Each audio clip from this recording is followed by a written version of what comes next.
Assalamualaikum warahmatullahi wabarakatuh. Selamat jumpa di LVK Samwa, rumah kreasi tempat menggali potensimu. Ayo belajar desain grafis CorelDRAW bersama LVK Samwa untuk meraih mimpimu. Mudah-mudahan yang saya harapkan setelah mengikuti materi ini mampu mengoperasikan perangkat lunak desain grafis CorelDRAW. Pertemuan kali ini saya akan memberikan materi tentang cara menjalankan dan dasar-dasar CorelDRAW.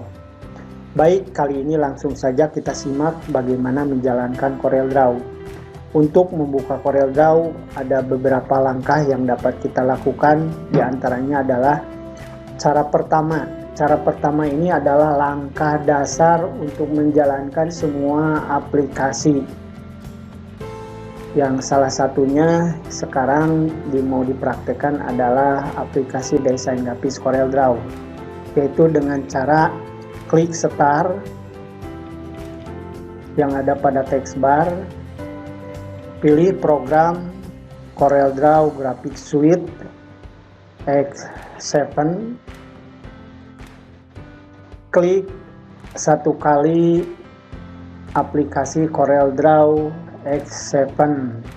Itu langkah pertama untuk menjalankan aplikasi desain grafis CorelDRAW. Cara kedua untuk memanggil aplikasi CorelDRAW yaitu dengan cara klik dua kali shortcut yang ada pada desktop yang bertuliskan CorelDRAW. Tunggu proses menjalankan CorelDRAW. Setelah itu maka akan muncul jendela CorelDRAW dengan tampilan menu Welcome to CorelDRAW. Untuk membuat lembar kerja dapat dilakukan dengan beberapa cara, yaitu klik New Document pada Welcome Screen. Cara kedua, cari file pada menu bar, kemudian pilih New. Dan cara ketiga, menggunakan keyboard dengan menekan tombol Ctrl plus N berbarengan. Biasanya kalau kita baru menjalankan aplikasi desain grafis CorelDRAW, langsung saja pilih New Document pada Welcome Screen CorelDRAW. Setelah memilih salah satu cara yang barusan dijelaskan, langkah selanjutnya yaitu mengatur lembar kerja sesuai kebutuhan. Sebenarnya lembar kerja dapat diatur belakangan, tetapi alangkah baiknya melakukan pengaturan lembar kerja di awal. Dalam kotak dialog di bawah ini ada kolom name. Ini adalah kolom untuk memberikan nama dokumen baru apa yang akan kita kerjakan. Misalnya kita isi dengan latihan 1. Di bawahnya ada preset destination, menentukan daftar tujuan pengaturan lembar kerja untuk dokumen yang kita buat. Misalnya di sini ada default CMYK, ada web, default RGB, ada CorelDRAW default, ada custom. Misalnya kita CorelDRAW default aja klik. Nah, di bawahnya ada size, berisikan ukuran-ukuran kertas yang sudah berstandar internasional. Misalnya kita klik, di sini ada pilihan, banyak pilihan, ada A4, ada A5, ada B1, B4, ada legal, ada F4. Hampir semua jenis ukuran kertas dapat dipilih di sini. Misalnya kita klik A4. Nah, ada wide height. Kita dapat menentukan sendiri ukuran lembar kerja yang kita inginkan dengan mengisi wide lebarnya berapa, height tingginya berapa. Tinggal kita isi misalnya 20. Untuk tingginya misalnya 32.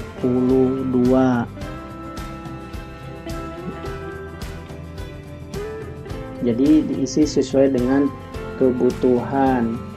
Ini merupakan satuan ukuran yang digunakan untuk menentukan ukuran lembar kerja yang akan kita buat. Misalnya ada inch, ada milimeter, ada pixel, ada sentimeter, dan lain-lain.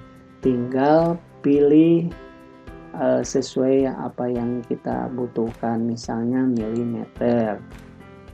Nah, di bawahnya ada layout. Terdapat dua pilihan orientasi lembar kerja, yaitu portrait atau landscape.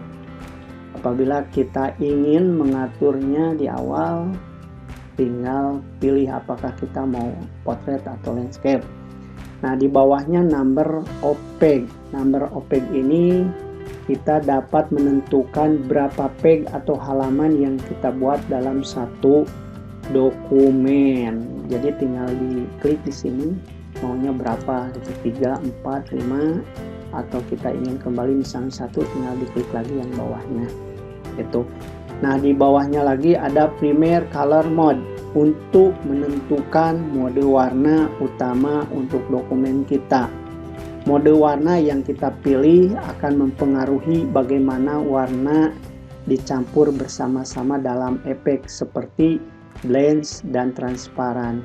Di sini pilihannya ada RGB dan CMYK. Tinggal pilih RGB atau CMYK. Misalnya kita pilih RGB saja. Kemudian ada rendering resolution. Ini menentukan render resolusi yang menggunakan gambar yang akan kita buat, dan semakin besar juga ukuran file gambar. Begitu juga sebaliknya. Di bawahnya ada preview mode untuk memilih model tampilan kerja kita saat mendesain. Nah, untuk tombol-tombol yang lainnya kita abaikan saja, kemudian klik OK. Ini adalah tampilan area kerja CorelDRAW. Kita mengenal komponen CorelDRAW. Di sini ada title bar. Title bar merupakan judul untuk program yang sedang aktif atau file yang digunakan. Tadi kita sudah membuat dokumen baru dengan nama latihan 1, maka munculnya di title bar. Ini adalah title bar.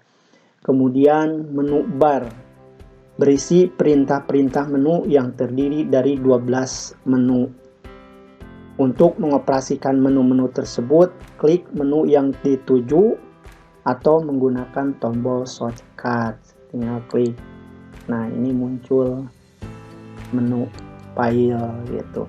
Kemudian di bawahnya ada toolbar. Adalah kumpulan tool-tool yang digunakan untuk mempermudah dan mempercepat kerja. Hanya klik satu kali pada toolbar tersebut tanpa harus membuka perintah menu. Misalnya kita mau membuka dokumen, maka klik, akan muncul kotak dialog open dokumen gitu. Nah, sekarang property bar. Property bar digunakan untuk menampilkan properti dan fungsi masing-masing toolbox. Jadi di sini akan berubah-ubah sesuai dengan fungsi dari toolbox ini gitu. Misalnya kita klik kotak, maka akan berubah properti barnya gitu. Itu fungsi dari property bar. Kemudian di sini ada toolbox berisi ikon-ikon yang melambangkan piranti-piranti yang dapat dipilih untuk melakukan berbagai pekerjaan desain. Ini adalah toolbox. Kemudian ada drawing window, merupakan area kosong. Ini adalah drawing window yang berada di sekitar halaman cetak.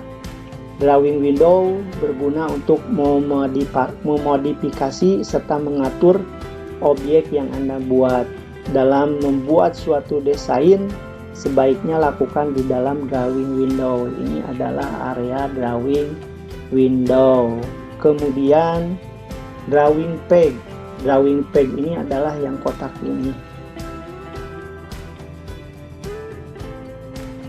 merupakan area kotak yang terletak pada drawing window. Drawing peg merupakan gambaran yang menunjukkan area maksimal yang dapat dicetak oleh printer. Kemudian ada ruler. Ruler ini merupakan fasilitas penggaris yang digunakan untuk mengatur ukuran posisi objek. Ruler terletak secara vertikal dan horizontal. Itu. Kemudian ada docker. Docker ini adalah posisinya di sebelah kanan. Ini bisa dihilangkan, bisa ditampilkan. Docker merupakan area untuk mengoperasikan efek-efek gambar. Ini ada di menu Windows, kemudian Docker bisa diklik, bisa ditampilkan atau bisa dihilangkan dengan diklik. Itu adalah Docker. Kemudian dokumen navigator. Dokumen navigator merupakan fasilitas untuk melihat halaman tertentu, berpindah ke halaman lain, dan menyisipkan halaman baru. Ini adalah dokumen navigator. Ini untuk melihat kita kerja di peg berapa. Karena ini cuma satu, berarti di sininya 1 of 1. Kalau misalnya kita ditambah peg 1 lagi, maka berarti ya kerja kita adalah di peg 2. Ini yang aktif. Kalau kita klik sini, maka muncul 1 of 2. Berarti halaman 1 dari 2 halaman ini. Kalau ini berarti di halaman 2. Gitu. Untuk menghilangkannya tinggal klik delete peg. Itu adalah dokumen navigator. Kemudian ada navigator. Navigator merupakan toolbox kecil yang terletak di sudut kanan bawah, berfungsi untuk melihat display desain dalam bentuk kecil. Ini adalah navigator. Nah, gitu. Terus kemudian ini ada color palette. Merupakan fasilitas untuk memberi warna pada objek yang dibuat. Misalnya kita ini kotak ini kita kasih warna. Ini adalah color palette. Kemudian ada lagi status bar. Ini status bar. Berfungsi untuk menampilkan informasi tentang objek pada halaman aktif. Ini kelihatan kan. Ini kotak ini warnanya kuning gitu kan. Ini adalah status bar. Jadi untuk menerangkan area lembar kerja.